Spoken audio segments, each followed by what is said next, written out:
Indingo, indin digdigaw, hala digdigaw,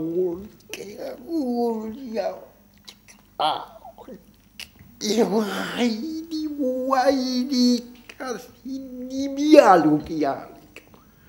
Und il walo listi wela wai. Oski bai listi wai ki wali wala kala. Shri wala bu digdiga wala. Ha digdiga wala gai wala. La pioa. Hala, voilà. Spiki wa digdi was palini wai dum bala bunai bum dai la wi dai bum digdi ai huan dil ma wasula. Asula wai un digdi ka wa digdi wa. Ya wa. Ha wa. Wali wali wali wali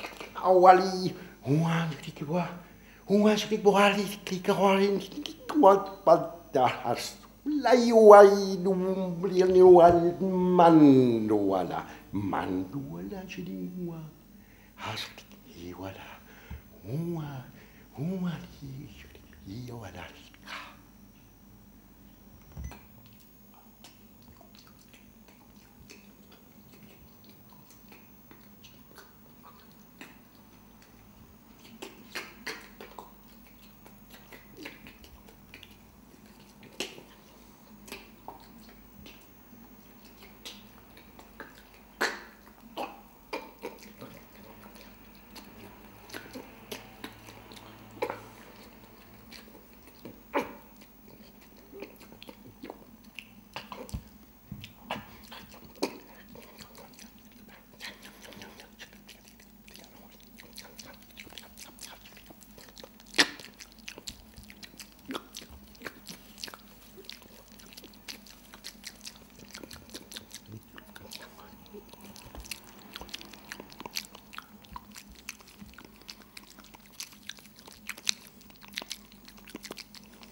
Oh, ah voilà un beau blanc.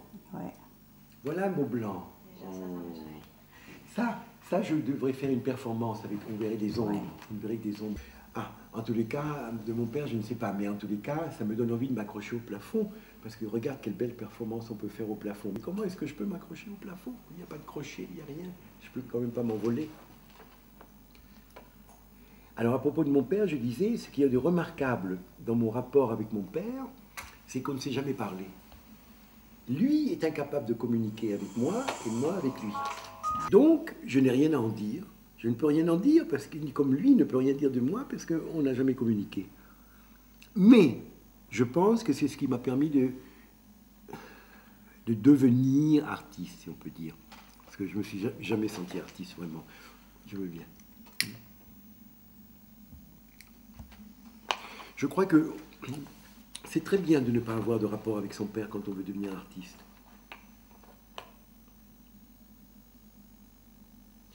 Et puis quel soulagement pour lui de ne pas pouvoir communiquer avec moi. Oh là, ça a dû le soulager d'un grand poids.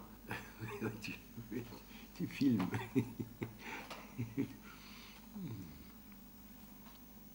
Donc, toi qui es économiste, on va vers la catastrophe. Catastrophe générale. Oui. C'est intéressant, ça ouvre l'appétit. Bon, oh là là. Et tu peux m'en dire plus sur cette catastrophe à venir? Un petit peu plus. Oui, oui, c'est intéressant de savoir comment on va s'écrouler. Parce que le monde est très petit et la population est très Grande. Très grande. Toujours en croissance. Oui, toujours. C'est ça. En temps, C'est ça. pas... C'est ça. Donc la seule solution, c'est de... Ah oui, c'est possible. En temps. Ah, c'est intéressant. Donc on ira manger du maïs sur Jupiter. Ça c'est intéressant. Ça j'en suis. Ça je veux bien aller manger une mazorca de maïs sur Jupiter ou sur la Lune avec des gros scaphandres. Comment on peut résoudre le problème d'un scaphandre, d'astronaute et du manger? Il n'y a pas de rapport direct avec la bouche. Tu vas Non, perdre... je sais. Il va falloir imaginer l'alimentation.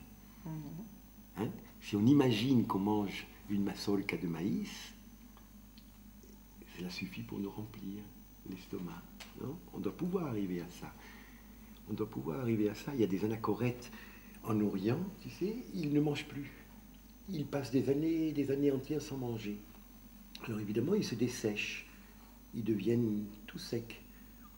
Et de temps en temps, on les rencontre en haut d'un arbre, comme ça. Ils sont morts depuis longtemps, ils sont tout secs, comme des momies. Ils se momifient vivants. On finira tous comme ça, sans doute.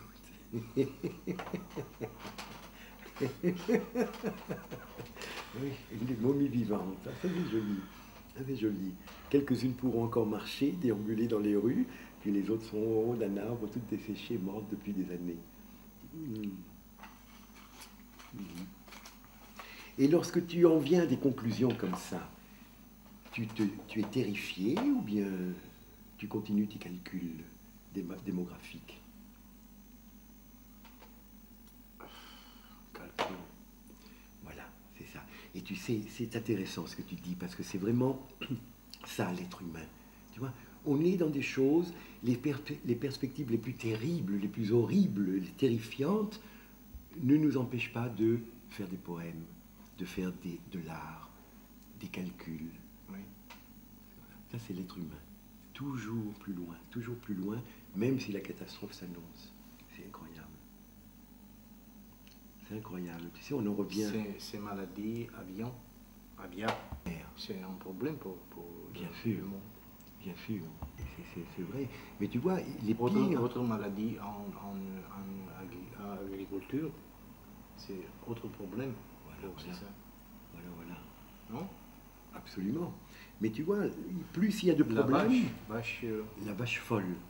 Oui. Mais plus il y a de problèmes, et plus on fait de l'art, et plus on se pose des questions philosophiques, et plus, etc. C'est ça qui est extraordinaire. Tu sais, Adorno disait qu'après Auschwitz, on ne pourrait plus faire de poèmes. Et en fin de compte, il n'y a jamais eu autant de poèmes et de poètes que depuis Auschwitz. C'est très curieux. Ça, c'est l'être humain. C'est dans la création, toujours dans la création. Il veut comprendre quelque chose, donc il crée, ou bien il... Et peu importe les catastrophes qui s'annoncent, qui sont terrifiantes, même qu'il peut prévoir. Bombe atomique, nucléaire, choses horribles comme ça. Bon, mais on continue quand même à penser, à manger, à s'enivrer, à faire de l'art, à faire des calculs économiques. Est-ce que le pessimisme, au fond, relève de l'être humain? Je ne crois pas. Vraiment, le vrai pessimisme qui devrait l'empêcher de faire quoi que ce soit avec des perspectives terribles comme ça, eh bien, ça ne l'empêche pas. Ça ne l'empêche pas de créer. Ça ne l'empêche pas d'être pour certains dans la beauté, d'autres dans le plaisir. Curieux. Curieux. Moi, j'ai toujours été frappé, tu sais, j'ai toujours été frappé du fait que c'est dans les décadences, quand une civilisation devient complètement décadente, c'est là que les gens s'amusent le plus. C'est quand même paradoxal. C'est très curieux. Et c'est un petit peu ce que tu dis. C'est-à-dire, tu vois, tu offres des perspectives terribles d'après tes calculs pour l'humanité. Et cependant, on est là en train de manger, d'en discuter calmement et de fumer nos cigarettes. Oui, très curieux. Oh là là, mangeons, amusons-nous. Jouissons de la vie. Je crois que ça, c'est peut-être le verbe le plus important dans le vocabulaire humain, jouir. Jouir. On cherche toujours à jouir de quelque chose. Les uns, c'est l'alcool, d'autres, c'est les femmes, pour certains, c'est les cigarettes ou les drogues ou je ne sais quoi. Comme ça, on cherche toujours à jouir. Et je crois que plus les perspectives sont terribles, horribles, mortifères, et plus on cherche à jouir. Enfin, c'est ce que je pense. C'est ce que je constate, non? Bon, amusant. parce que tes perspectives sont terribles. Donc, quand la vue est progressivement perdue, eh bien, le cerveau prend le relais et reconstitue les images à une vitesse extraordinaire. C'est absolument incroyable. C'est extraordinaire. Par contre, lorsque tu perds la vue d'un seul coup, par accident, par exemple, comme ça, là, tu ne peux plus rien reconstituer. Mais quand tu la perds progressivement, lentement, pendant des années, et que tu en arrives au point où tu ne vois presque plus rien, là, le cerveau prend le relais et effectue, et travaille. Et il prend le rôle des yeux. C'est très, très extraordinaire, je trouve. Depuis, je ne regarde plus les choses, en effet, de la même façon. C'est vrai, c'est vrai. Et on développe aussi d'autres... C'est ça. D'autres sens. Oui, absolument, absolument. Oui, oui, oui. Moi, je ne sais pas, mais je pense que quand on s'intéresse au sens ou à un sens, en tant que médecin ou par simple intérêt comme ça, on est plus sensible à certaines choses. Par exemple, moi, je pense qu'il est important que un des grands problèmes philosophiques, tu vois, à la fin du XVIIIe, déjà depuis le XVIIe, mais surtout XVIIIe siècle avec le siècle des Lumières, comme ça, et les encyclopédistes, c'était le problème de la sauvagerie. Bon, il s'était déjà posé avant avec la découverte de l'Amérique et tout, mais quand même, ça se posait vraiment encore au XVIIIe siècle. Et au début du XIXe siècle, on découvre dans les forêts de l'Aveyron, je crois, comme ça, un enfant sauvage, extraordinaire, exemple, disons, pour infirmer ou pour confirmer les théories sur la sauvagerie. Là, dans nos pays civilisés, on rencontre un enfant sauvage.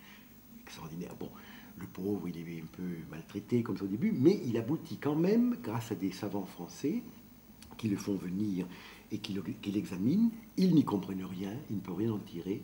Et un médecin qui était spécialiste de la surdité, il dirigeait, je crois, un hôpital pour les sourds-muets, dit « Je voudrais connaître cet enfant, qu'on me l'amène ». Et c'était une expérience célèbre, c'est celle de Victor de l'Aveyron et du docteur Itard. Ce docteur a fait une expérience pour essayer de civiliser ce garçon sauvage. Bon, il n'y est pas parvenu, ou très mal, ou imparfaitement, mais quand même comme ça, mais ça a donné une réponse aux gens, aux philosophes qui s'intéressaient à la sauvagerie. Qu'est-ce que c'est que la sauvagerie? Qu'est-ce que c'est que, par exemple, un enfant, même d'un pays civilisé, mais abandonné dans une forêt sauvage avec des animaux qui l'allaitent et qui l'éduque d'une certaine façon, etc., etc.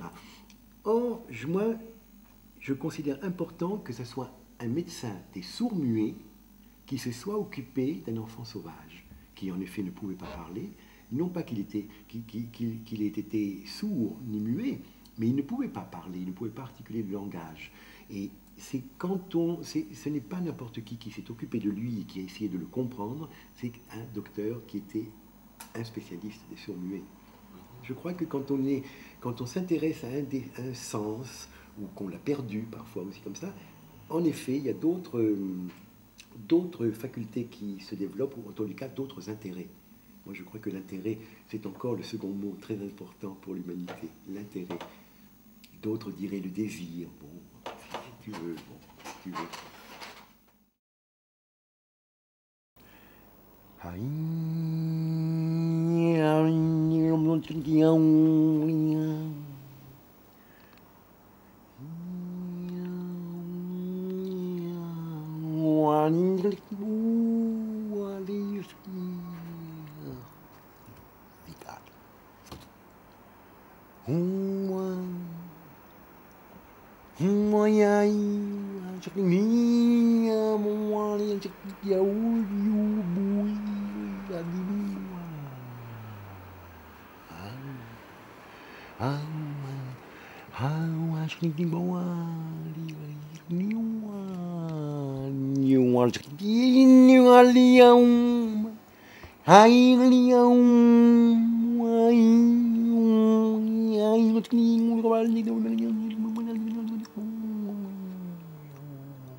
Rendoa, Halin, Kibola, Joli, Retiawa, Ilaba, Taridala.